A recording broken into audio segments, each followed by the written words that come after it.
NPC. Life's rough. When you depend on me To give you weapons insight, and armor, information for your journey, and still you still shit shit and try to hurt me. Life's tough. When you're an NPC. Life's rough. When you depend on... Well, it looks like it is time once again to talk about the D20 system. That wonderful time in the 2000s, whenever everything was using the D20 system that D&D 3.5 really revolutionized. Even though the system itself was painful, clunky, really not that good, and did not work for the majority of things that decided to use the D20 system, here we were. It truly was a really, really dark time for gaming, just because everybody was using a system that was not that good, and even worse whenever you put it into systems that really didn't work for it. And by that I mean the mythos and the settings and whatnot. It's very strange that whenever this was occurring, the ones that used the D20 system that actually turned out really good were the ones that were a little bit more darker, more morose, had a little bit more of a pessimistic outlook on life. One of which was Midnight, which we're going to get to at a later date, and the other one is one of my favorite games of all time, which I have right here, and that is Thieves World. And oh boy, do I have a lot to talk about today. Thieves World is probably one of the most fascinating games of all time. It is a perfect storm of ideas that typically don't work, but work perfectly when put together. Thieves World is a game created by Green Ronin Publishing, one of the best gaming companies of all time. It was a game based on a set of anthology books that ran during the height of those types of books in the 70s and 80s. Anthology books being a large universe with a general setting that various authors can create in as long as they have the rights to do so. They were typically dime store affair, mainly sold as cheap paperbacks for people to pick up and enjoy. Thieves World was one of the more popular. Set primarily in the city of Sanctuary, the story of Thieves World focuses on a small port town that has changed sides over the years between various warring parties. A group called the Ilsigi, the Rankins, which are kind of like a Roman stock, and later the Irun all laid claim to the city. As the name suggests, the city is somewhat lawless and is filled with a number of thieves who are willing to do just about anything in order to survive and make a quick buck. Well, the idea of Thieves World, actually as an idea, like as a game based on this anthology series, was really quite cool. Sadly, by the time that it came out in the 2000s, the idea of Thieves World had kind of ran its course. I mean, it had really slipped out of the public consciousness. Not many people even remember Thieves World or what it was like. And those who did were from the 70s and 80s, most of which had really gotten out of gaming at that point. So, the idea of selling an RPG based around Thieves World was, well, kind of a rough sell. Thanks in large part to an internet reviewer named Noah Spoony Antweiler sharing a long and fascinating tale about a game he ran in Thieves World. This actually gave the game a really big boom, and the game went from the category of good, but who really cares, to gathering a really large audience and exposing a lot more people to what was, by all accounts, a really underestimated and fantastic game. Regardless of its history, and regardless of who was actually the one that kind of started the fire, so to speak, I am really happy to see that Thieves World, thanks to great writing from Green Ronin, thanks to this perfect storm of ideas that all coalesced into a really amazing low-stakes fantasy game, and also thanks to Antweiler for his video, really this game has shown itself to be one of the most underrated, underestimated gems of all time. A true diamond in the rough, so to speak. There are a number of major talking points for this game, but the main ones that I want to talk about are the premise itself, the adaptation to the D20 system, and how slight changes can make a big difference in a game such as this. So, how about we start with the concept of Thieves World and the idea of low-stakes fantasy. One of the main drawing points for Thieves World is the fact that it is a fantasy setting, but quite different from a fantasy setting such as Dungeons & Dragons. Dungeons & Dragons, its main premise, unless created by a different DM, is that of the protagonist in a grand adventure, similar to Lord of the Rings. More often than not, when you play D&D, you will have a large cast of characters from different classes and races. You will traverse a multitude of lands and face a large amount of foes. More often than not, your story will culminate in a villain who could have a far-reaching, even global goal of conquering things. There could be huge ramifications for the whole world unless your party acts and defeats this foe. As such, D&D, similar to Lord of the Rings, is high-stakes fantasy. You all are epic-level characters. You are building to a very large and very bombastic sort of finish. Everything that you do sort of matters to the world that's built around. Now, granted, a lot of storytellers who are actually going into D&D can make low-stakes games. This is a possibility. But the vast majority of them, and especially the ones that are created by Wizards of the Coast to play with your friends, are very high stakes. They have very high risk, high reward. You are the protagonist in a very epic story in which you all have to defeat this big bad, or you have to stop this thing that could have potential continental, global ramifications if you were to fail. Thieves World, on the other end, is a very low stakes fantasy sort of game. The premise of Thieves World has you not only locked to a certain area, it has you locked to a singular city. The city known as Sanctuary. Sanctuary, as I said before, is a port city at the end of a great peninsula, which makes it a great strategic target for trade as well as navies for war. As such, Sanctuary has found itself in a variety of different ruling conquerors over the years. There is the Ilsig, which is similar to the Greeks, the Rankin, which is similar to the Romans, their own independence for a very short time, and then later on the Irun, which is more of a representation of the Gothic hordes that took over Rome after it fell. The city is filled with a multitude of people from different walks of life, different areas of this world who have all come together in this city.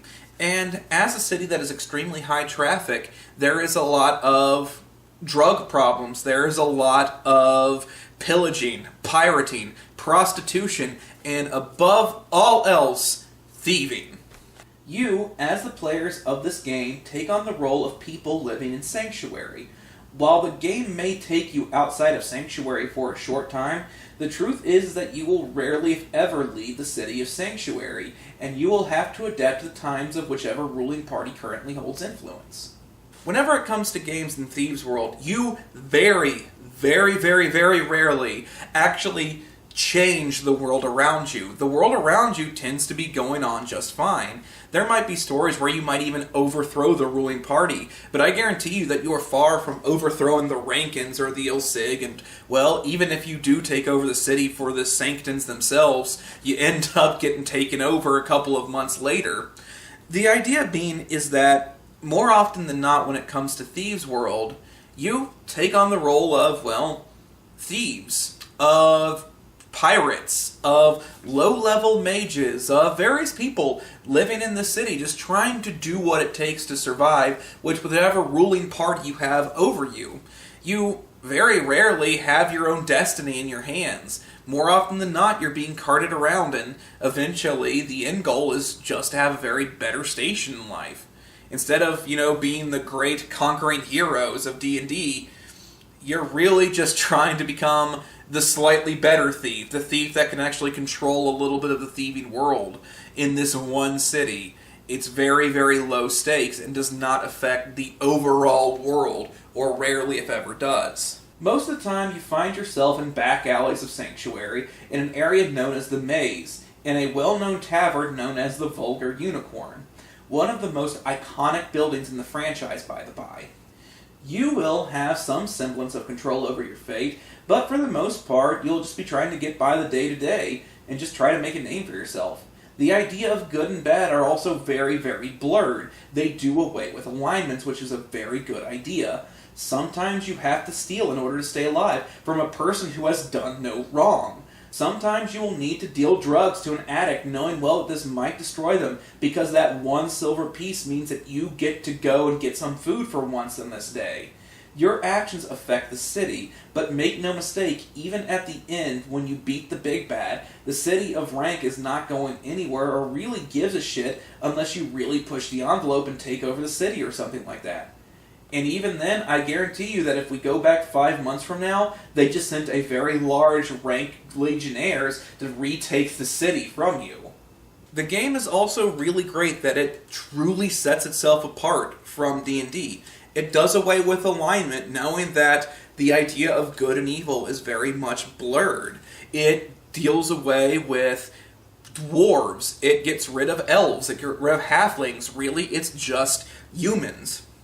It's still very much fantasy, and especially using the D20 system, you can get the feel, you can see the relations between D&D and Thieves World, but more and more changes show you that you are dealing with a completely different beast. When it comes to people, I mean, yeah, mainly you deal with people. There are no dwarves, there are no elves, there are no halflings. The only thing that even really comes close is half-basive, and they're basically just kind of slight fish people, and the only difference is that they have nictitating membranes in their eyes and webbed feet.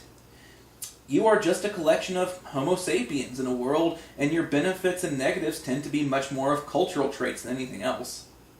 Then there's the idea of magic, which is very different from D&D, completely different from D&D. Which, now that I think about it, is actually a good way to segue into the next point. The changes that shows Thieves World is different from D&D, yet uses a similar system.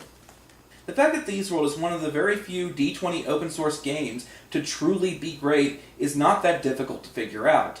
Most open source games simply copy and pasted the D20 system, for better or for worse, and made a hack game around a poor system. Thieves World and Green Ronin Publishing took the D20 system and used it as more as a template from which to build around. They took what they wanted from the source and molded the rest to fit their system. Most D20 games did do this to some extent, I will hand you that, but they only seemed to do it whenever they had to. Other times, they were happy to mold their story and their premise instead of the other way around, which was the more beneficial of the two for Green Ronin Publishing. Thieves World, in truth, is honestly probably the best D20 system game. I mean, this includes Pathfinder from Paizo, that is very numbers heavy, and also even includes D&D 3.5, which is often considered to be one of the worst. Well, actually, it would have been the worst if it weren't for 4th edition. So really, when it comes to D20, the best example isn't actually D&D, it's Thieves World. The area this can best be shown is the magic system. Magic in Thieves World is vastly different from magic in D&D. Magic in D&D goes hand in hand with magic from, let's say, Skyrim. It is magic that tends to be relatively instantaneous or has low casting time, and comes from more or less the power within you, or power manifested from years of training. They tend to have components to them as well, but all in all, the components can be damn near found anywhere and are relatively easy to find. Thieves World takes a very different approach. You see, when it comes to Thieves World, components are actually extremely hard to find. And really, unless you're from kind of at least a lower middle class background, you won't even have access to most of these things. Taking the fact that casting is not instantaneous or takes maybe a minute of prep time when it comes to things like D&D. You know, the bare minimum for Magic and Thieves World, I think, is a minute. And then they can go on to rituals that last 5 minutes, 10 minutes, and so forth. And then also, with the exception of only one race in the game, magic is not internalized. You do not have any sort of internal magic in you. Magic comes from influencing the mana fields around you that kind of act in the world and are sort of ebb and flow, just like anything else. You might be in an area that has high mana, which means that you can do vastly powerful magic things, or low mana, which would make using magic damn near impossible. Going back to what Noah Spoony Antweiler said in his discussion on the game, magic in Thieves World is extremely powerful yet tedious to use. To quote, "It might take an entire day to make it rain, but damn it, it is going to rain." The game uses mana levels as well as ritual casting that is not exactly conducive for fighting. As such, any student of the arcane better know how to fight and have some stats for fighting, or else they may very well be fucked while they are behind a crate trying to prepare their burning incense to cast one fireball spell. Thieves World is, by all accounts, what I would honestly call a perfect game. And really, it shows the true depth of talent that Green Ronin Publishing has. Let's go down the list. They took a premise, Thieves World. Once again, a premise that was set on anthology books that were about 20 to 30 years old whenever it came out.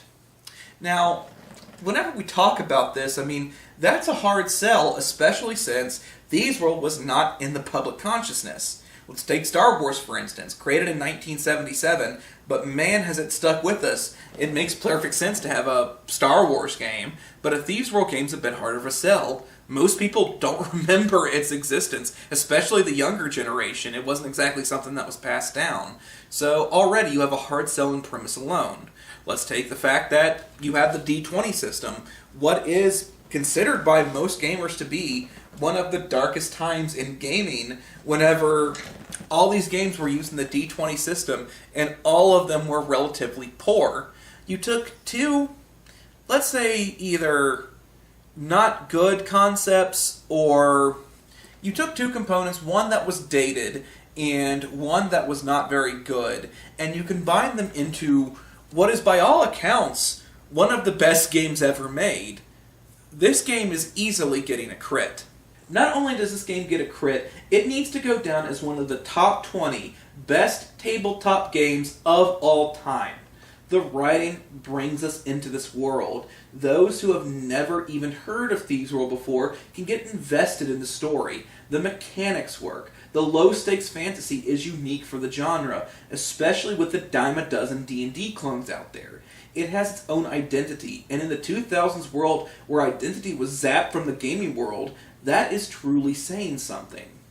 And with that, I'm going to conclude this video. Thieves World is easily a crit, by all accounts. Thank you all so much for watching. Please like and subscribe for more. And also please go to patreon.com and become our patrons. We would really appreciate it. Thank you all so much. Have a good day.